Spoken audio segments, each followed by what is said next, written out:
Every 20 seconds, someone in the world undergoes a lower extremity amputation due to diabetes.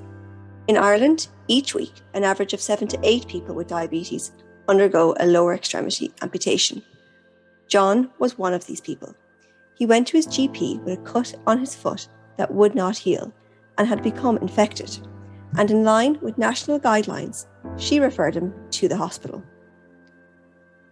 But it was too late, and despite the team's best efforts, the wound would not heal and John had to have a below knee amputation. This had significant negative impacts on many aspects of John's life. He had to change his home, his ability to drive was impacted, as was his ability to work. This impacted him financially and emotionally, and like many people who undergo an amputation, he suffered with mental health issues.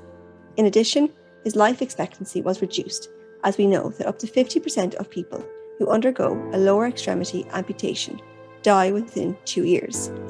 But all of this could have been prevented through annual diabetic foot screening, which is recommended both nationally and internationally. And we know that this works to prevent ulceration and progression to amputation. It allows for identification of risk factors for ulceration, such as neuropathy, peripheral arterial disease, corns and callus, and signs of deformity. However, in Ireland, many people, like John, do not receive an annual foot screening. In contrast, John received annual retinopathy screening for his eyes. This is provided by Retinal Screen, and they work to offer every patient with diabetes an annual eye screening. At his appointment, John had signs and symptoms of retinopathy, but because they were caught early, he received appropriate care to prevent vision loss. My research will explore the feasibility and the acceptability of introducing diabetic foot screening into the retinopathy screening setting to try and ensure that every patient with diabetes is offered a foot screening like they are with retinopathy screening. By moving diabetic foot screening into the retinopathy screening setting, it has the potential to reform or change how foot screening is carried out in Ireland.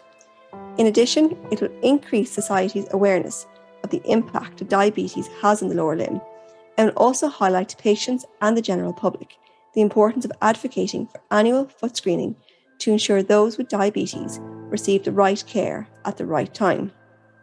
All of these will have positive societal and health-related impacts, as screening for risk factors for ulceration will allow for timely implementation of interventions, reduced incidence of ulcerations and amputations, and reduce risk of patients experiencing the negative impacts that John suffered from.